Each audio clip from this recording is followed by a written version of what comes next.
یا غوث اعظم رضی اللہ تعالی عنہ، سر بھلا کیا کوئی جانے کی ہے کیسا تیرا؟ یا غوث اعظم، سر بھلا کیا کوئی جانے کی ہے کیسا تیرا؟ اولیاء ملتے ہیں آنکھیں وہ ہے طلبہ تیرا، اولیاء ملتے ہیں آنکھیں وہ ہے طلبہ تیرا۔ اور آخر میں ارشاد فرماتے ہیں کہ تیری سرکار میں لاتا ہے رضا اس کو شفیع، تیری سرکار میں لاتا ہے رضا اس کو شفیع، جو میرا غوث ہے اور لاڈلا بیٹا سبحان اللہ سبحان اللہ اور لاڈلا بیٹا تیرا، جو میرا غوث ہے اور لاڈلا بیٹا تیرا۔ آئیے ہم اور آپ سب سے پہلے گنبد خضرا میں آرام فرمانے والے آقا، لمبے لمبے ہاتھوں سے بھیک دینے والے داتا، بے کسوں کے کس بے بسوں کے بس، حضور رحمت للعالمین حضور محمد رسول اللہ صلی اللہ تعالی علیہ وآلہ وسلم کی بارگاہ بے کس پناہ میں عقیدت و محبت کے ساتھ درود پاک پڑھیے بآواز بلند، اللہم صلی علی سیدنا شفیعنا حبیبنا کریمنا مولانا محمد مبارک وسلم، صلو علیہ صلاۃ و سلام علیک یا رسول اللہ یا حبیب اللہ صلی اللہ تعالی علیہ وسلم۔ میں نے سوچا تھا اور لوگوں کی فرمائش بھی ہے کہ آپ نعت و منقبت بھی پیش کریں، لیکن وقت اجازت نہیں دیتا ہے کہ میں منقبت پڑھوں، اس لیے میں کچھ سوانح غوث اعظم رضی اللہ تعالیٰ عنہ اور جتنی میری جانکاری ہے، جہاں تک میرا علم ہے، حضور شعیب الاولیاء رضی اللہ تعالیٰ عنہ کے فیضان بیان کر کے میں کرسی کو چھوڑ دوں گا، اس لیے کہ آنے والے مہمان کو فل موقع دیا جائے کہ کچھ میسج بنڈالا والوں کو دے کے جائیں۔ اور رہی بات میری تو انشاءاللہ میں جب آپ کی تباہ اللہ تبارک و تعالی قرآن مجید فرقان حمید کے 11واں پارہ سورہ توبہ میں رب ارشاد فرماتا ہے، الا ان اولیاء اللہ لا خوف علیہم ولا هم يحزنون، خبردار بے شک اللہ کے جو ولی ہوتے ہیں انہیں نہ کوئی خوف ہوتا ہے اور نہ کوئی غم ہوتا ہے۔ اللہ کا جو ولی ہوتا ہے وہ ہر حال میں بے خوف ہوا کرتا ہے، ہر حال میں بے غم ہوا کرتا ہے، انہیں نہ کوئی خوف ہوا کرتا ہے نہ غم ہوا کرتا ہے۔ آپ پوچھیں گے نظامی کیوں نہیں بے خوف ہوا کرتے ہیں؟ اس لیے وہ بے خوف ہوا کرتے ہیں کہ ان کے دل میں خدا کا خوف ہوا کرتا ہے، اور جس کے دل میں خدا کا خوف ہو دنیا سے نہیں ڈرا کرتے ہیں، دنیا کے سرما سے نہیں ڈرتے ہیں، دنیا کے شیر سے نہیں ڈرتے ہیں، دنیا کے اژدہا سے نہیں ڈرتے ہیں، دنیا کی بڑی بڑی طاقت سے نہیں ڈرتے ہیں۔ وہ کیوں نہیں ڈرتے ہیں؟ اس لیے کہ ان کے دل میں خدا کا خوف ہے، اور جس کے دل میں خدا کا خوف ہوا کرتا ہے وہ دنیا کی کسی طاقت سے نہیں ڈرتا ہے، وہ ہر حال میں بے خوف ہوا کرتا ہے، ہر حال میں بے غم ہوا کرتا ہے۔ آپ کہیں گے نظامی یہ تو آپ نے بتا دیا کہ اللہ کا ولی بے خوف ہوا کرتا ہے، اللہ کا ولی بے غم ہوا کرتا ہے، اور یہاں دو ولیوں کا ذکر ہو رہا ہے، جو ولیوں کے سردار ہیں اس کا بھی ذکر ہو رہا ہے، اور شعیب الاولیاء جو ہے یہ بھی اللہ کے مقرب بندے ہیں، یہ بھی ولی ہیں، ان کا بھی ذکر ہو رہا ہے۔ اللہ اکبر، یہ ولی اللہ سے ڈرتے ہیں، اللہ کے علاوہ کسی سے نہیں ڈرتے ہیں، اسی لیے یہ دنیا سے نہیں ڈرا کرتے ہیں۔ لیکن ان کی پہچان کیا ہے؟ ہم کیسے مانیں کہ ولی اللہ کون ہوتا ہے؟ آئیے اب قرآن ہی سے پوچھتے ہیں کہ اے قرآن، جب تم نے بتایا کہ اللہ کا جو ولی ہوتا ہے وہ بے خوف ہوا کرتا ہے، اللہ کا جو ولی ہوتا ہے وہ بے غم ہوا کرتا ہے، تو ہمیں یہ بھی جاننا ضروری ہو گیا ہے کہ اللہ کا ولی ہوتا کون ہے، اللہ کے ولی کی پہچان کیا ہے؟ تو قرآن سے پوچھا جائے، قرآن کہتا ہے الذین آمنوا وکانوا یتقون، اللہ والے وہ ہوتے ہیں جو ایمان لائے اور تقوی پرہیزگاری کریں۔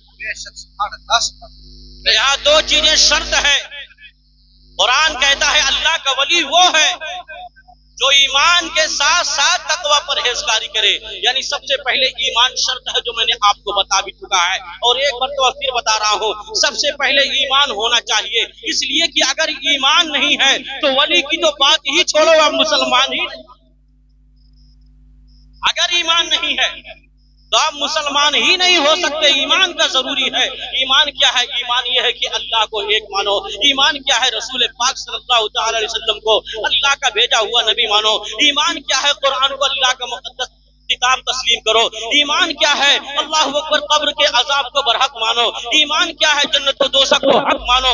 ان سب کو تسلیم کرو، جتنی چیزیں رسول کائنات صلی اللہ تعالی علیہ وسلم نے بتایا ہے اس کو قبول کر لینا ایمان ہے۔ اب ایمان کے بعد جب ہم تقوی اور پرہیزگاری کریں گے تو انشاءاللہ تبارک و تعالی ہم اللہ کے مقبول بندوں میں قرآن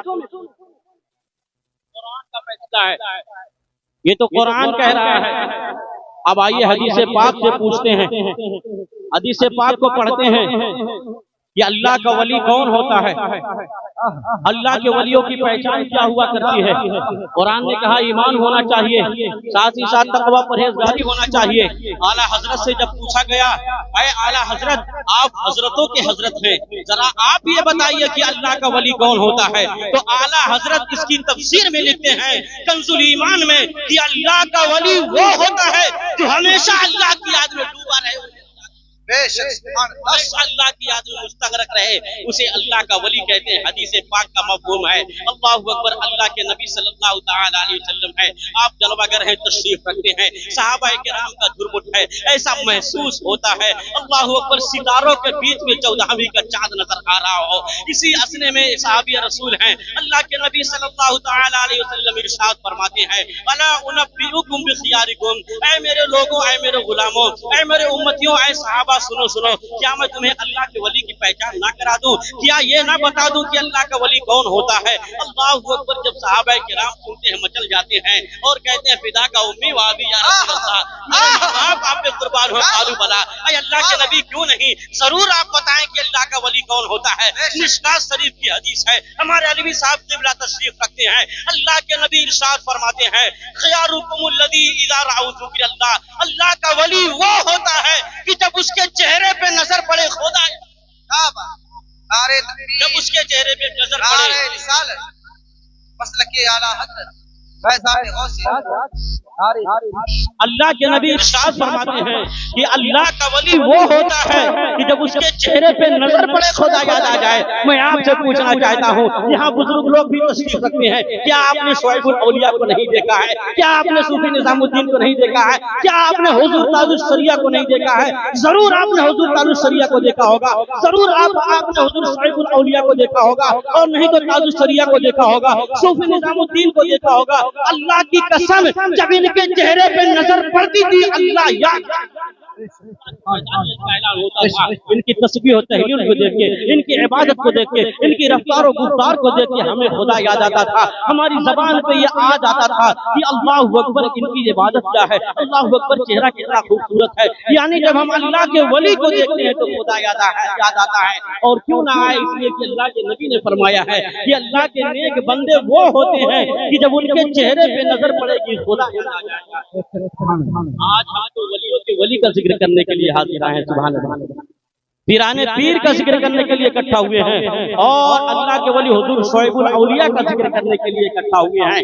میں آپ کو بتا دوں، آپ حضرات بھی جانتے ہیں، آپ نے کرامات تو بہت سنی ہوگی، لیکن تقویٰ بھی سنتے چلیے حضور غوث اعظم کا، تقویٰ بھی سنتے چلیے آپ کے والد محترم کا، تقویٰ بھی سنتے چلیے آپ کے امی جان فاطمہ ثانی کا۔ اللہ اکبر، کس طریقے سے آپ تقویٰ پرہیزگاری کیا کرتے تھے، کس اعتبار سے اپنی زندگیوں کو گزارا کرتے تھے۔ آپ نے بارہا سنا ہوگا کہ آپ کے والد محترم نعرہ تکبیر، نعرہ رسالت، حضرت علامہ عبدالسلام صاحب طلع، نعرہ تکبیر، جشن غوث الورا، فیضان شعیب الاولیاء کانفرنس، نعرہ تکبیر، نعرہ رسالت۔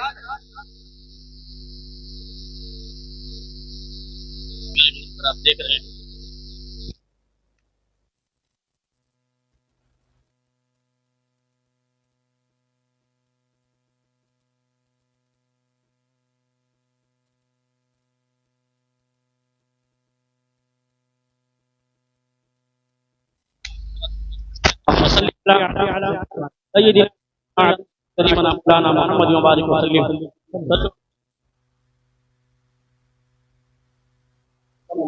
حضرات، تقویٰ کیا ہے؟ غوث اعظم رضی اللہ تعالیٰ عنہ کا یہی بات بتا کے اپنی گفتگو کو سمجھ۔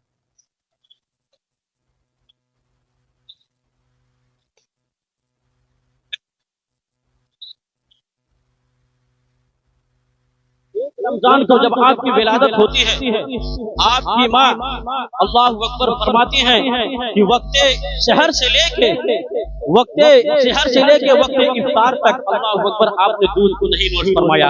میں پریشان تھی کہ میرا بچہ دودھ کیوں نہیں پی رہا ہے، وقت فجر بھی ختم ہو گیا ہے، آدھا دن بھی گزر چکا ہے۔ غوث اعظم رضی اللہ تعالیٰ کی طرف جب سینے کو کیا جاتا تھا، غوث اعظم رضی اللہ تعالیٰ دودھ کو نوش نہیں فرماتے تھے۔ میں یہ بتانا چاہتا ہوں کہ کرامت کیا ہے اور تقویٰ کیا ہے۔ ابھی ایک دن کا بچہ ہے. اللہ اکبر. دنیا میں تشریف لاتے ہی آپ نے وقت فجر سے لے کے دودھ کو چھوڑ دیا ہے. گویا لوگوں کو یہ بتا رہا ہے, بتانا چاہتے ہیں کہ اے لوگوں سن لو, تقویٰ الگ چیز ہے, احکام شریعت پہ عمل کرو. جب احکام شریعت کے پابند ہو جاؤ گے, تقویٰ کرو گے تو اللہ تم سے محبت فرمائے گا اور تم سب کے محبوب ہو جایا کرو گے. اللہ اکبر. ابھی ایک دن کی عمر ہے لیکن آپ دودھ کو نوش نہیں فرما رہے ہیں. ظہر کا وقت ہو جاتا ہے, غوث اعظم دودھ کا دودھ نوش نہیں فرماتے ہیں. عصر کا وقت ہوتا ہے, آپ نے دودھ کو نہیں پیا ہے. جب وقت مغرب ہوتا ہے, جب وقت افطار ہوتا ہے, آپ کی ماں نے جب چینوں کو پیش کیا ہے, اللہ اکبر, غوث اعظم رضی اللہ تعالیٰ عنہ جو ایک دن کے بچے ہیں, اللہ اکبر, دودھ اور عراق والوں کو یہ بتا دیتے ہیں, ایران والوں کو یہ اعلان کر دیتے ہیں کہ آج رمضان کا پہلا روزہ تھا, لہٰذا میں آج ہی سے روزہ رکھنا شروع کر دیا ہوں. اللہ اکبر. آج ہمارا حال کیا ہے, ذرا ہم اپنے معاشرے کا مصاحبہ کریں, ذرا ہم دیکھیں کہ اللہ اکبر, غوث اعظم رضی اللہ تعالیٰ عنہ ایک دن کے ہیں, ابھی ان پہ روزہ فرض بھی نہیں ہے, پھر بھی احکام شریعت کا کس اعتبار سے پامال کر رہے ہیں, پابندی کر رہے ہیں. اللہ اکبر. کہ صبح فجر سے لے کے آپ نے وقت تک آپ نے دودھ کو نوش نہ فرمایا اور یہ لوگوں کو اعلان کر دیا تھا کہ احکام شریعت پہ عمل کریں گے, اللہ کے رسول صلی اللہ علیہ وسلم کے نقش قدم پہ چلیں گے تو دنیا میں بھی آباد رہیں گے, آخرت میں بھی آباد رہیں گے. میں آپ کو بتا دوں کہ یہ معجزہ جو یہ کرامت تھی کب مشہور ہوئی. اللہ اکبر. دوسرا رمضان کا جب مہینہ آتا ہے, اس وقت بادلی ہونے کی وجہ سے, ابروں میں بادل ہونے کی وجہ سے آسمان میں یہ پتہ نہیں چل پا رہا تھا کہ آج شعبان کی 29-30 تاریخ ہے یا رمضان کی پہلی تاریخ ہے. لوگ کشمکش تھے کہ روزہ رکھا جائے یا نہ رکھا جائے. اس اعتبار سے عراق والے, گیلان والے آپ کی والدہ محترمہ کے پاس تشریف لاتے ہیں. آپ کی والدہ محترمہ نے فرمایا کہ آج رمضان کی پہلی تاریخ ہے. لوگ کہتے ہیں گیلان والے کہ اللہ کے بندی, کیا آپ نے چاند کو دیکھا ہے؟ آپ نے فرمایا نہیں. کوئی تصدیق ہونی چاہیے, آپ کے پاس کوئی تصدیق ہے چاند دیکھنے کی؟ آپ نے فرمایا کہ یہ بھی نہیں ہے, لیکن ہاں ایک تصدیق میرے پاس ہے کہ میرا چاند آج وقت فجر سے لے کے اب تک دودھ نہیں پیا ہے, اور اس بات سے پتہ چلتا ہے کہ آج رمضان کی پہلی 1 سال کا بچہ, ایک دن کا بچہ اگر یہ لوگوں کو اعلان کر رہا ہے کہ کشمکش نہ پڑو, شعبان کی 30 تاریخ نہیں بلکہ رمضان کی 1 تاریخ ہے, اور لوگوں کو اعلان کر رہے ہیں, بتا رہے ہیں کہ اے لوگوں روزہ رکھ لو, افطار کرنی ہے, اس لیے کہ آج رمضان کا پہلا روزہ ہے. آخری بات اور آگے بڑھتے ہوئے چلے, آقا صلی اللہ علیہ وسلم سرکار غوث اعظم رضی اللہ تعالیٰ سے کسی نے پوچھا کہ آپ کو کب سے یہ خبر ہوئی کہ آپ اللہ کے ولی ہیں, آپ کو کیسے پتا چلا, کب سے آپ کو معلوم ہوا؟ آپ نے فرمایا کہ میں 10 سال کا تھا. 10 سال کا تھا جب میں مکتب میں پڑھا کرتا تھا. سبحان اللہ. میرے آگے پیچھے فرشتے چلا, آگے پیچھے فرشتے جاتے تھے, اور جب میں مکتب میں پہنچتا تھا ایک آواز آتی تھی, افسحوا لولی اللہ, سبحان اللہ, اللہ کے ولی کے لیے جگہ دے دو. اور یہ آواز میں بھی سنتا تھا, اور مکتب پہ جتنے بچے اساتذہ سب بات کرتے تھے اور لوگ میرے لیے جگہ دے دیا کرتے تھے. اس سے مجھے پتا چلا کہ میں اللہ کا ولی ہوں. یہ کون فرما رہے ہیں؟ غوث اعظم رضی اللہ تعالیٰ عنہ فرما رہے ہیں. وقت کے دامن گیر رکھتے ہوئے میں آخری بات آپ کو بتا دوں, غوث اعظم اللہ کے ولی جو ہوتے ہیں انہیں کسی چیز کا خوف نہیں ہوتا ہے. یہی میں بتا دوں اپنے گفتگو کو سمیٹ لوں. حضور شعیب الاولیاء علیہ الرحمہ, آپ سفر کی حالت میں ہیں, وقت عصر ہوا, ٹرین سے آپ نیچے تشریف لائے, اور جب آپ نیچے تشریف لائے تو تمام آپ کے مریدین بھی ٹرین سے نیچے اتر جاتے ہیں, نماز عصر پڑھنے لگتے ہیں.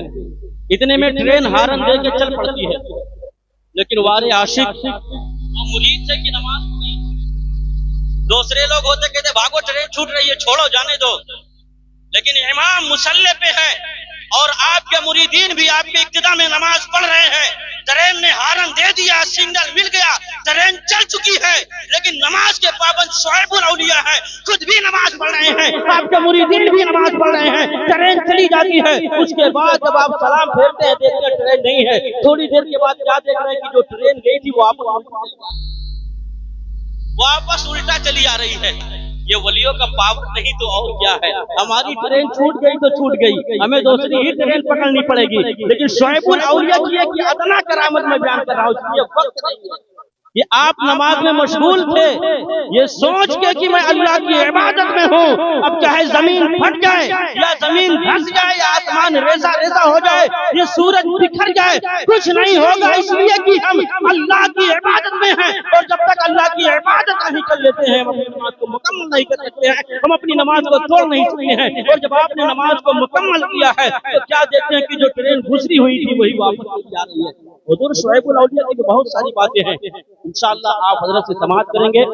بس انہی باتوں کے ساتھ میں اپنی بات کو سمیٹ